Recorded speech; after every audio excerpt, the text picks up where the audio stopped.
Welcome welcome welcome. आप लोगों का एक बार फिर से स्वागत है आपके अपने show Dan and English words gimmick episode 15 में।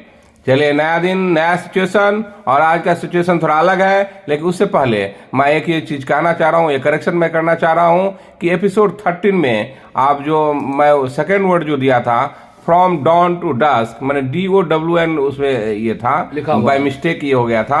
उसके बदले में DAWN डान टू डस्क होगा। तो केवल इसको करेक्ट कर लीजिएगा, और उससे क्या होगा कि इसके लिए doing penalty for such mistake, please pay attention about that part. मैं इसका ये आपको PDF दे देता हूँ। FROM फ्रॉम सही था, लेकिन DOWN था, उसके जगह पे DAWN, बाकी सब सही है। तो इस पे थोड़ा ध्यान दीजिएगा। यहाँ पे आपको ये देख लीजिएगा इस स्लाइड में, तो आपको सब मालूम पता चल जाएगा। चलिए, बिना देरी के हुए चलते हैं आज के सिचुएशन पर। Instead of taking evasive step, you spread yourself too thin around the clock, resultant you will be among successful aspirants. Almost all know beating about the bush can't help a pivotal role in getting success. Despite this, most of us never avoid put nose in others' study ad infinitum, not involved in hard work. चलिए, ये situation, इसमें entirely different word use किया गया है और standard word use किया गया है। बिना देरी के हुए चलिए हम लोग शुरुआत करते हैं आज का ये वर्ड का सेशन, और ये पहला वर्ड ये रहा। First of this show that is take evasive step या टेक इवेसिव एक्शन। ये फ्रेज है जिसका मतलब होता है deliberately move away from people और things so that you do not have to meet और टच देम। मतलब अवॉइड करना किसी को ताकि जानबूझ के अवॉइड करना, डिलिबरेटली भी नहीं होता है, जानबूझकर। तो इसका पहला एग्जांपल देखिए। Eight many occasion Nitish took evasive step. ये नीतीश हम लोग का जो एक स्टूडेंट है यहाँ पे पढ़ता है, उसी पे मैं आपको पहले बताया कि मैं जो एग्जांपल बताऊंगा अपने सराउंडिंग से लूंगा। तो मेनी ओकेजन पे वो हर एक चीज से बचते रहता है, वो जानबूझ के उससे दूर होते जाता है। इस तरह का वो स्टेप लेता है, कहीं पे फंसने लगता है तो वो भाग जाता है। तो बोलेंगे eight many occasion Nitish took evasive step. And second example of this word that is take evasive step is very necessary from unpleasant situation. मैंने कोई खराब स्थिति है उससे दूर होना ही, मैंने दूर होने के लिए कोई स्टेप लेना चाहिए। वही बोला कि taking evasive step is very necessary, बहुत जरूरत है अनप्लेजेंट सिचुएशन को दूर करने के लिए। And third example that is during argument of position takes evasive action from taking name of PM Narendra Modi. ये आप देखते भी होंगे कि आजकल ये पॉलिटिक्स में चलते रहता है कि खास करके PM सबको अच्छे लगते हैं, लेकिन कुछ आदमी को नरेंद्र मोदी का नाम उतना अच्छा नहीं लगता है, इसलिए उनके नाम लेने से वो परहेज करते रहते हैं। उसी को यदि हम बोलेंगे तो during argument opposition takes evasive action from taking name of PM Narendra Modi.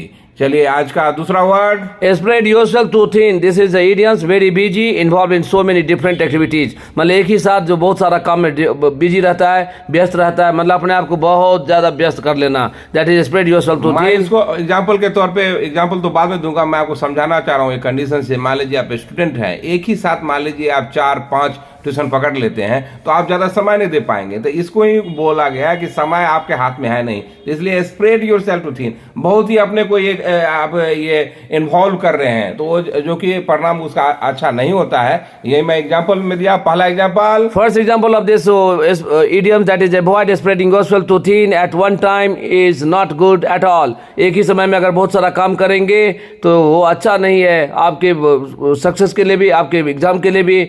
अगर आप कुछ करना चाहते हैं तो नेचुरली आपको कंसंट्रेट करना पड़ेगा एक काम पे। लेकिन दूसरा एग्जांपल देखिए, keeping in mind of your examination spread yourself too thin in study. हाँ, लेकिन ये है कि यदि पढ़ाई से यदि ये है जो एग्जामिनेशन राउंड द कॉर्नर है, होने वाला है, अपकमिंग है, तो उस समय आपको बहुत ही मेहनत करना पड़ेगा, मैंने बहुत ही बिजी अपने को रखना ही पड़ेगा। अपने पढ़ाई में व्यस्त रखना, अपने पढ़ाई में व्यस्त रखना। ये पॉजिटिव सेंस में हो गया। दूसरा नेगेटिव सेंस में हो गया। तीसरा एग्जांपल देखिए, Often you can see the leaders spread themselves too thin in campaign. जब इलेक्शन का आप लोग देखते होंगे, जब ये कैंपेन होता है, इलेक्शन का समय होता है, तो एक ही नेता दिन भर कैंपेन ही करते रहते हैं, मैंने बहुत ही अपने को स्प्रेड करते हैं, बहुत ही। तो उसी को बोलेंगे often you can see the leaders spread themselves too thin in campaign. चलिए, मुझे लगता है कि आप ये वर्ड समझ गए होंगे। Spread yourself too thin, this is a idiom. चलिए, आज का तीसरा word around the clock, this is adjective जिसका होता है non stop, continuous, permanent, all day and all night. मतलब दिन भर, रात भर, मतलब बिना थके जब जो काम चिरस्थायी हो, लगातार करते रहे, नॉन स्टॉप, बिना रुके। मैंने इसका एग्जाम्पल देखिए, around the clock he does perusal. Perusal मैंने होता है पढ़ाई, तो मैंने वो बिना थके कंटिन्यूअसली वो पढ़ाई ही करते रहता है, जिसको बोलेंगे around the clock he does perusal. And second example of this adjective, this is they work around the clock to get success. मतलब वो बहुत मेहनत करता है सक्सेस पाने के लिए, और नेचुरली सक्सेस सफलता पाना है तो आपको मेहनत करना पड़ेगा। और तीसरा एग्जाम्पल देखिए, Warren Buffett works around the clock. Perhaps you heard the name of the Warren Buffett, जो दुनिया के बड़े इन्वेस्टमेंट फील्ड में उनको बादशाह कहा जाता है। वो हमेशा दिन रात केवल वर्क ही करते रहते हैं। Even at the age of 95 के एज में भी वो दिन रात मेहनत करते हैं, इसलिए बोलेंगे Warren Buffett works around the clock. इससे पहले आप अलग अलग यूज करते होंगे मेरे दोस्त, लेकिन आज से ये भी वर्ड यूज कीजिए, और जो कि एडजेक्टिव है। और आज का ये फोर्थ वर्ड रहा रिजल्टेंट। रिजल्टेंट, देखिए जेड पे जोड़ है, जेड में से ज, मतलब आपको मैं बताया था कि टंग को पीछे वाले दांत में चिपकाइए और घर्षण के साथ हवा निकालिए, तो रिजल्टेंट। ये देखिए ई जो है उल्टा है, तो ये अ हो गया रिजल्टेंट। रिजल्टेंट माने ये नॉन के पहले आता है, इसका अर्थ हुआ आउटकम, कंसिक्वेंस, रिजल्ट, जो परिणाम स्वरूप जो जिसको हम बोलते हैं हिंदी में, यही हो गया resultant. And first example of this word, that is work hard, resultant, he got good marks. माने जो कोई भी दिन रात मेहनत करता है, अपने को बहुत ही मेहनत करता है अच्छे नंबर पाने के लिए, उसका रिजल्ट ये हुआ कि बहुत मेहनत करता था, तो परिणाम स्वरूप वो अच्छा मार्क लाया। तो जैसे दूसरा एग्जांपल देखिए, ट्रिपल तलाक abolish resultant all are living comfortably. मैंने आप जानते होंगे ये ट्रिपल तलाक जो खास करके मुस्लिम कौम में चलता था, उसका जो एबोलिश कर दिया, उसको एबोलिश में खत्म करना, जिसको खत्म कर दिया उसका परिणाम स्वरूप ये हुआ कि सब कोई आदमी, खास करके उसमें जो बहन बेटी सब अच्छे ढंग से रहने लगे, उनको दिक्कत नहीं हो रहा है आजकल। And third example, my student, that is Chandrabhushan. Chandrabhushan attends the class intermittently, resultant he faces a lot of problems in speaking English. हम लोग का ये कहना है कि यदि आप कहीं भी क्लास जाते हैं, खास करके हम लोग का ये जो क्लासेज है, इंग्लिश का क्लासेज जो है, जो स्पोकन, रिटन, ग्रामर के क्लासेज है, यदि उसमें यदि आप एक दिन भी एब्सेंट करते हैं तो आप बहुत दिनों के लिए पीछे हो जाते हैं। और यदि आपको सफलता पाना है, यदि आपको अच्छा स्पीकर बनना है, तो आपको डेली आना पड़ेगा मेरे दोस्त। तो यदि डेली आता है, कंटिन्यूटी में बहुत ही पावर होता है। इसलिए मैं बोला कि मेरे एक स्टूडेंट जो कि चंद्रभूषण नाम है, जो इंटरमीडिएटली, इससे पहले आपको आता है कि वो बीच बीच में नहीं आता है, कभी आता है कभी नहीं आना, कभी आना कभी नहीं आना, इसलिए अभी भी उनको बोलने में दिक्कत होता है। तो इसलिए मैं बोला कि यदि रिजल्ट पाना है तो डेली आना पड़ेगा, आपको रेगुलर अटेंड करना पड़ेगा। तीसरा पांचवा वर्ड आज का देखिए, एस्परेंट, देखिए ASPIRENT, यहाँ पे देखिए ये उल्टा है, ई ए हो गया, ए पे वहाँ पे जोर है, लकीर है ऊपर, जिसका मतलब जोर देना पड़ेगा। आप और ये पी के बाद ए है, ई जो है उल्टा है, ये अ हो गया, उसमें देखिए एक लकीर छोटा सा है, वो र होता है। तो एस्परेंट, इससे पहले आप मुझे ये दावे के साथ बोल रहा हूँ कि हम लोगों में से, अपने लोगों में से 80% आदमी इसका उच्चारण गलत ही करते होंगे, तो एक बार फिर से देख लीजिए प्रोनाउंसिएशन। एस्परेंट मींस होता है, ये नॉन काउंटेबल है, someone who wants to achieve something, मतलब इसको कैंडिडेट भी बोला जाता है। जैसे एग्जांपल के तौर पे देखिए, an aspirant to get success, मैंने जो कैंडिडेट सक्सेस पाना चाहता है, इसको बोलेंगे an aspirant to get success. दूसरा एग्जांपल देखिए, in coming election Nitish will be the prime ministerial aspirant. यदि आपको सुनने में भी आ रहा है, ये पूरे सभी जगह ये सुनने में आ रहा है कि जो नेक्स्ट इलेक्शन जो होगा, हो सकता है अपोजिशन कैंडिडेट नीतीश कुमार जी होंगे, वो प्राइम मिनिस्टर कैंडिडेट हो सकते हैं सबके बारे में। तो ये प्राइम मिनिस्टर एस्पिरेंट बोलेंगे या कैंडिडेट, एक ही होता है। And third example of this word, that is you are toiling day and night, means you can be a good aspirant for UPSC. अगर यूपीएससी में आपको सफलता पाना है तो नेचुरली रात दिन मेहनत करना पड़ेगा, तभी आप अच्छा कैंडिडेट बन सकते हैं और सफलता पा सकते हैं। जैसे आपको पता होगा, UPSC one of the toughest examination of India, तो उसके लिए आपको दिन रात मेहनत करना पड़ेगा। ट्रायल डे एंड नाइट माने दिन रात कड़ी मेहनत करना। चलिए आज का 6th वर्ड है, this is idioms beat about the bush या beat around the bush, दोनों आप कह सकते हैं। beat about the bush, ये जो बुश है, बुश पढ़ेंगे, तालब शाह है, Bush, beat about the bush, इसका मतलब होता है to avoid talking about what is important, discuss a matter without coming to the point, मतलब घुमा फिरा कर बातें करना, पॉइंट पे नहीं आएगा, मतलब अननेसेसरी बात करता रहेगा, दैट इज उसको बोलते हैं झाड़ पात नोचना। मैंने जो बोलते हैं ना, जो डायरेक्ट पॉइंट है वो नहीं करके घुमा के कोई चीज कहना, लेकिन पॉइंट पे नहीं आना, उसी को हम बोलेंगे बीट अबाउट बोलिए या बीट अराउंड द बुश बोलिए। एग्जाम्पल देखिए, पहला example, avoid beating about the bush, try to be pointed. Avoid beating about the bush, try to be pointed, मतलब मैं बोल रहा हूँ कि झाड़ पात मत नोचो, घुमा फिरा के बातें मत करो, डायरेक्ट बोलो, पॉइंट पे बोलो, क्या बात है। And second example of this word, idioms, that is, most of the leaders during election beat about the bush. मैं आप देखते होंगे कि इलेक्शन में खास करके आदमी जो आप इशू उठाते हैं उनको एड्रेस नहीं करके घुमा फिरा करके बात करेंगे, डायरेक्ट वो पॉइंट पे नहीं आएंगे। इसी को हम बोलना चाहे most of the leaders during election beat around the bush. तीसरा एग्जाम्पल देखिए, he has the habit of beating about the bush before going to appear in examination. मैंने इसका मतलब यह है कि एग्जाम से पहले आप देखेंगे ये द हैबिट, मतलब वो एग्जाम में अच्छा करे या ना करे, एग्जाम से पहले बोलता है कि नहीं मेरा ये तैयारी नहीं है, वो तैयारी नहीं है, लेकिन जब एग्जाम सर पे आ जाता है तब ये बात करके क्या फायदा।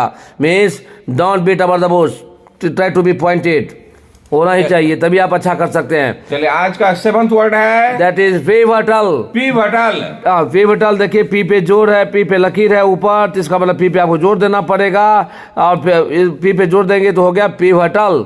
पिवटल ये एडजेक्टिव है, ये पिवटल जो एडजेक्टिव है जिसका मतलब होता है सेंट्रल एंड इम्पोर्टेंट, मतलब मुख्य, इम्पोर्टेंट, जो मेन इम्पोर्टेंट पॉइंट जो होता है उसी को बोलेंगे हम पिवटल। जैसे एग्जांपल के तौर पे देखिए, पहला, mother's role in the life of children is pivotal. जैसे हम लोग और सब ये मानते हैं कि ये मदर का जो रोल जो है बच्चे को लालन पालन, उसको अपब्रिंग करने में, उसको बड़ा करने में, उसको परवरिश करने में सबसे ज्यादा जो रोल होता है, सबसे पिवटल में इंपोर्टेंट रोल, जो सेंट्रल रोल होता है वो मदर का ही होता है। दूसरा एग्जांपल देखिए, English can play a pivotal role in getting success. जैसे हम और आप सब जानते हैं कि ये इंग्लिश जो एक ऐसा लैंग्वेज है आजकल के ज़माने में कॉम्पिटिटिव मार्केट में, जहाँ पे पूरा आपको इंग्लिश यदि नहीं आएगा तो आपको सक्सेस पाना मुश्किल हो जाएगा। इसलिए मैं बोला कि अंग्रेजी का होना आजकल बहुत ही सेंट्रल पॉइंट है सक्सेस पाने में। एंड चाहते नेता mister Narendra Modi is a pivotal figure in BJP. BJP का वो मुख्य नेता है, मेन लीडर है, आप भी जानते हैं और सबको जानते हैं। जैसे आज का 8वां वर्ड है मेरा, put nose in. Put nose in ये इडियम हुआ, इसका अर्थ होता है to interfere, to involve one self in an intrusive or nosy manner into something that is not one's business or responsibility। मतलब किसी में बोलते हैं ना टांग अड़ाना, किसी में एकदम कूद पड़ना, मान कुछ बात चला उसमें टांग अड़ा देना, उसमें कूद जाना। मैंने आपका उससे कोई लेना देना नहीं है तो अभी आप उसमें जाकर के कुछ बोल देते हैं, कुछ कर देते हैं, उसको बोलते हैं पुट नोज इन। जैसे एग्जांपल के तौर पे देखिए, no one is allowed to put their nose in my matter. माने मेरे मैटर में किसी को अलाउ नहीं कि टांग अड़ाने का। इसी को यदि हम बोलेंगे तो no one is allowed to put their nose in my matter। दूसरा एग्जांपल देखिए, avoid to put your nose in two brothers grievances। in two brothers grievances मतलब दो भाई का अगर झगड़ा है तो आपका क्या उसमें काम है, इसलिए दोनों भाई के बीच में आप मत जाइए, मतलब अवॉइड कीजिए, उसमें नहीं चलेगा।